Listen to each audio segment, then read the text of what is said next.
नमस्कार दोस्तों, आज हम सुनने वाले हैं बुधवार की व्रत कथा। बुधवार की व्रत कथा सुनने से आपको सत बुद्धि की प्राप्ति होती है और गणेश जी महाराज का आशीर्वाद सदैव आप पर बना रहता है। तो चलिए कथा शुरू करते हैं। यदि दोस्तों आपने अभी तक हमारे YouTube चैनल को सब्सक्राइब नहीं किया है, तो सब्सक्राइब करें और बेल आइकन को जरूर दबाएं, क्योंकि इससे हमारी आने वाली सभी वीडियो का नोटिफिकेशन आप तक पहुंच जाएगा।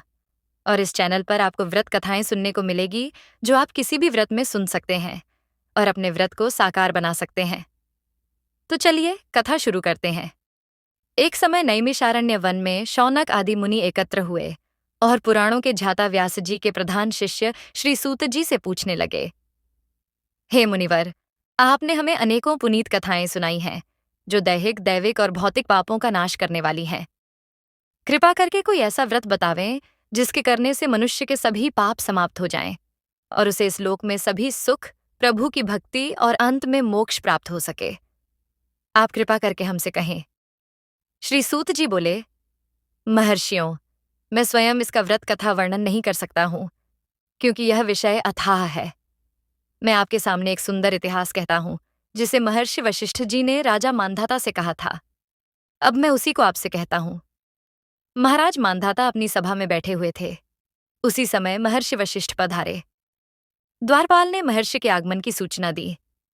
महाराज अपने प्रधान सभासदों के साथ उठकर महर्षि को लेने के लिए आए और सुंदर आसन पर बैठाकर बोले, प्रभो, मेरे लिए क्या आज्ञा है? वशिष्ठ जी ने कहा, राजन, मैं घूमते घूमते आपकी ओर चला आया था। आपको देख परम हर्ष हुआ। आप सब कुशल पूर्वक तो हैं? मानधाता बोले, महर्षि आपकी कृपा से सब कुशल है, परंतु प्रभु, कोई ऐसा व्रत कहें जिसके करने से पापों की शांति होकर स्वर्ग की प्राप्ति हो।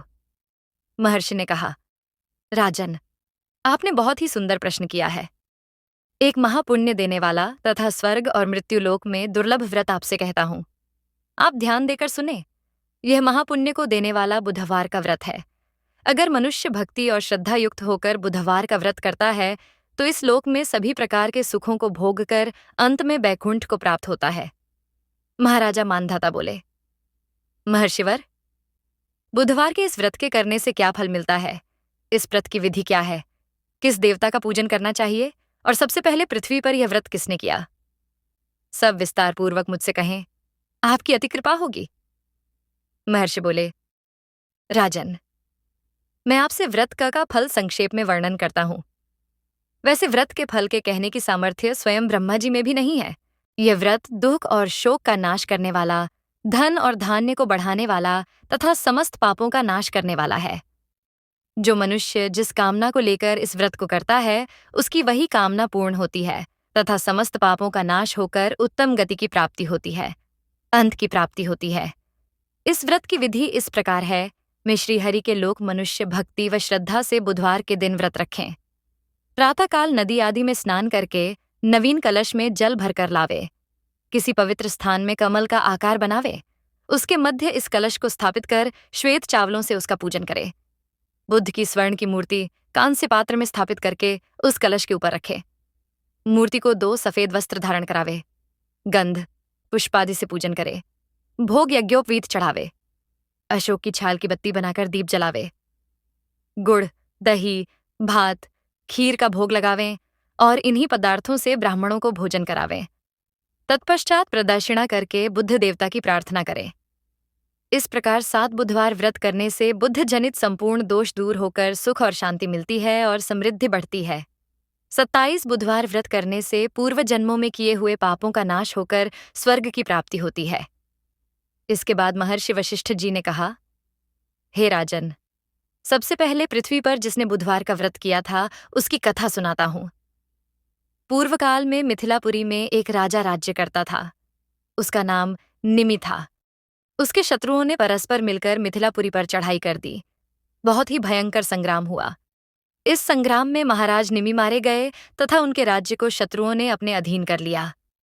महाराज निमि की रानी का नाम उर्मिला था। उसके एक लड़का और एक लड़की थे, जो अभी छोटे छोटे थे। जब रानी ने महाराज के मर जाने का समाचार सुना, तो वह बहुत दुखी हुई। उसने विचार किया कि अगर मैं यहाँ महल में रहूंगी तो महाराज के शक मुझे पकड़ लेंगे तथा मुझे, राजकुमार व राजकुमारी को मार देंगे। इससे तो अच्छा है मैं इस राज्य और राजमहल को छोड़कर कहीं चली जाऊं।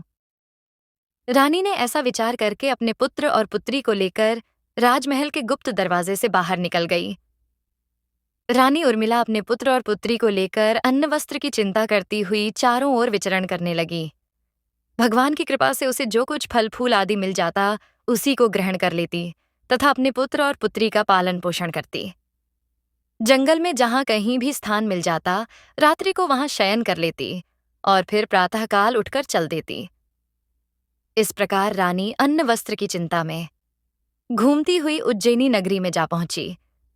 वहां एक ब्राह्मण के यहाँ कूटने पीसने के काम पर नियुक्त होकर अपना तथा अपने पुत्र पुत्री का पालन करने लगी।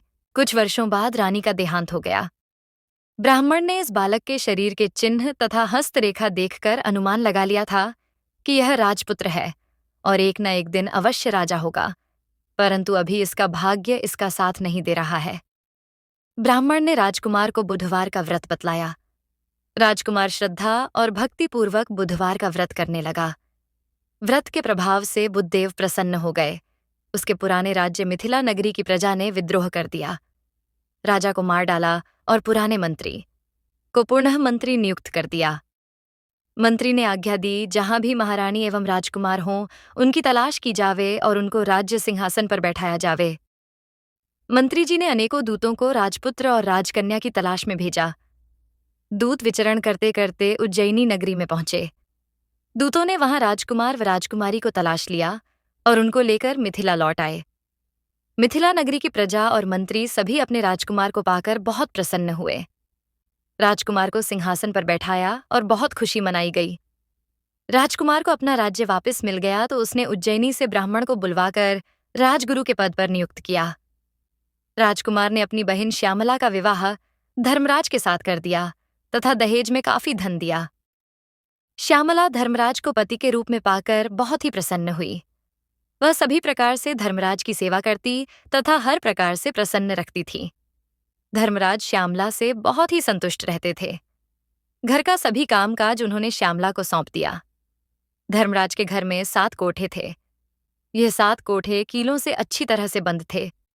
धर्मराज ने इन 7 कोठों को खोलने को श्यामला से मना कर दिया था। श्यामला अपने घर के सभी कार्य भली प्रकार से करती, परंतु उन कोठों को न खोलती।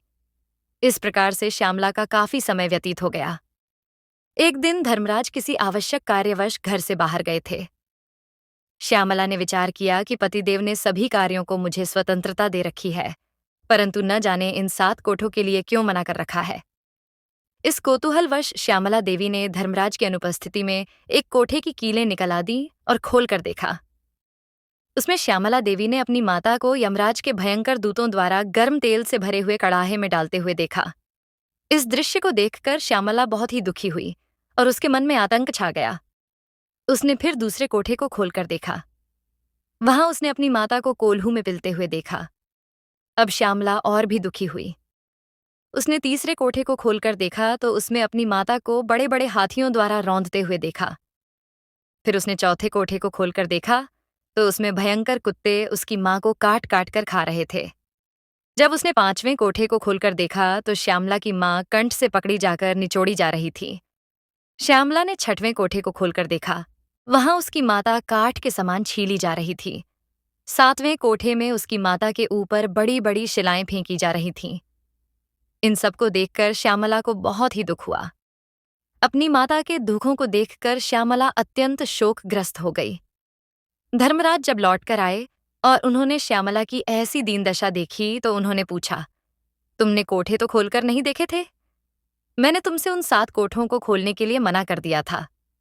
श्यामला ने अपना सिर धर्मराज के चरणों में रख दिया और प्रार्थना की, हे नरेंद्र, मेरी माता ने ऐसा कौन सा पाप किया है जिसके कारण वह इस प्रकार से नरक की यातनाएं सहन कर रही है? धर्मराज बोले, श्यामला, तुम्हारी माता ने तुम्हारे और तुम्हारे भाई के स्नेह में वशीभूत होकर एक दिन ब्राह्मण के साथ गेहूं के दाने चुरा लिए थे। प्रथम तो चोरी ही महापाप है। इस पर भी ब्राह्मण के अन्न की चोरी करने से 7 कुल दग्ध होते हैं। इसी से तुम्हारी मां 7 प्रकार के नर्क भोग रही है। श्यामला हाथ जोड़कर बोली, हे नाथ, कोई ऐसा उपाय बतावें जिसके करने से मेरी मां का उद्धार हो, वह इस कष्ट को न भोगें। मैं अपनी माता के कष्टों को नहीं देख सकती। धर्मराज बोले कि हे देवी, पूर्व जन्म में तुम ब्राह्मणी थीं। उस जन्म में तुमने बुधवार का व्रत किया तथा अपनी सखियों से भी बुधवार का व्रत करवाया था। इस जन्म में भी तुम बुधवार का व्रत कर रही हो। इस व्रत के प्रभाव से ही समस्त सुख आपको प्राप्त है। अब आप सत्य प्रतिज्ञा करके इस जन्म के बुधवार के व्रत के पुण्यों को मेरे सम्मुख अपनी माता को दे दो। ऐसा करने से आपकी माता के कष्टों की समाप्ति हो जाएगी और उन्हें उत्तम सुख प्राप्त होंगे। श्यामला ने ऐसा ही किया। पुण्य के मिलते ही श्यामला की मां उर्मिला पीड़ा से मुक्त होकर दिव्य शरीर धारण करके स्वर्ग के लिए चली गई। भगवान विष्णु के दूत सुंदर विमान लेकर उसे लेने के लिए आए। इस दृश्य को देखकर श्यामला ने बहुत ही आनंद माना और आगे भी बुधवार का व्रत करती रही।